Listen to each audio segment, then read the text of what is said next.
सभी को जय श्री राम। कैसे हो आप सभी? उम्मीद करती हूँ सभी लोग स्वस्थ होंगे, मस्त होंगे और अपने अपने कार्य में व्यस्त होंगे।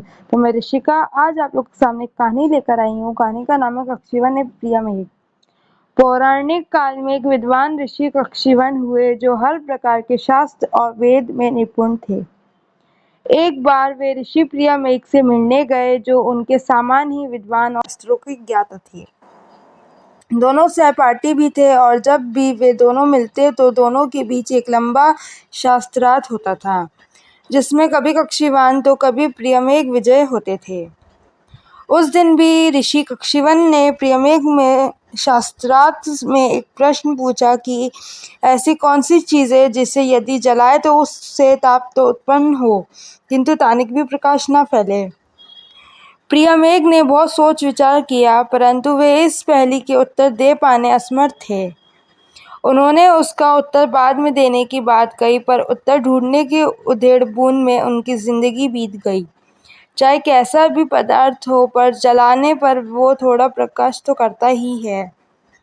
जब प्रियमेघ ऋषि का अंत समय नजदीक आया तो उन्होंने कक्षीवन ऋषि को संदेश भेजा कि मैं आपकी पहेली का उत्तर ढूंढ पाने में असमर्थ रहा, किंतु मुझे पूरा विश्वास है कि मेरे वंश में ऐसा विद्वान जरूर जन्म लेगा जो आपके इस प्रश्न का उत्तर दे पाएगा। किंतु तुम मुझे वचन दो कि जब तक कोई मेरे कुल का विद्वान तुम्हें प्रश्न का उत्तर ना दे दे, तुम इस पृथ्वी को छोड़कर नहीं आओगे। ऐसा कहकर उन्हें अपने प्राण त्याग दिए। कक्षीवन को उनकी मृत्यु का बड़ा दुख हुआ, किंतु उससे भी अधिक दुख उन्हें इस बात का हुआ कि उनके प्रश्न के कारण प्रियमेघ ने असंतोष में प्राण त्यागे।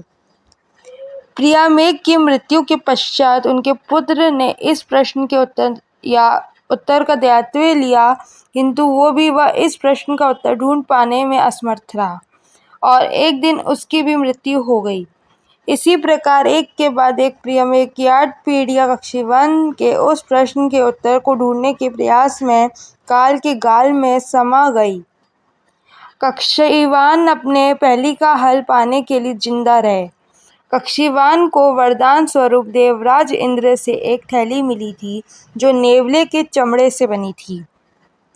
उसमें चावल के दाने भरे थे और उन्हें वरदान था कि जब तक चावल के दाने समाप्त ना हो जाए वे जीवित रहेंगे।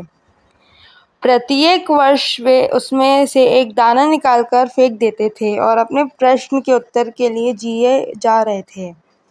प्रियमेघ की नवी पीढ़ी में साक्षमक्ष नाम का बालक पैदा हुआ, जो बचपन से ही बहुत विद्वान था। बालपन में ही उसने असंख्य शास्त्रों में भाग लिया था और सदैव विजय रहा था। साक्षमक्ष जब बड़ा हुआ तो उसे एक बात चुभने लगी कि एक पहेली का उत्तर उसकी पूरी पीढ़ियां देने में असमर्थ रही है और ऋषि कक्षीवान अपने प्रश्न का उत्तर पाने के लिए ही जीवित है। उसने निश्चय किया कि वह इस प्रश्न का उत्तर ढूंढकर अपने परिवार के कलंक को मिटाएगा और ऋषि कक्षीवान को इस जीवन चक्र से मुक्त करवाएगा। एक दिन वो इस प्रश्न के विषय में सोच रहा था कि उसे सामवेद का एक श्लोक याद आया और वो भाव विभोर होकर उसे मधुर स्वर में गाने लगा।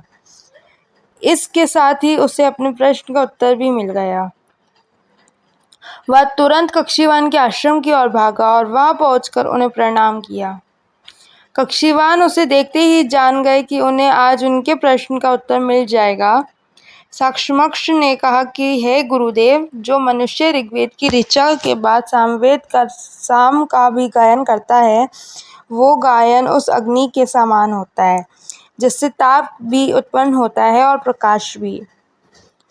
किंतु जो मनुष्य केवल ऋग्वेद की ऋचा गाता है, सामवेद का साम नहीं, वह गायन साक्षात अग्नि के समान ही है, किंतु ये वो अग्नि है जिससे ताप तो उत्पन्न होता है किंतु प्रकाश नहीं।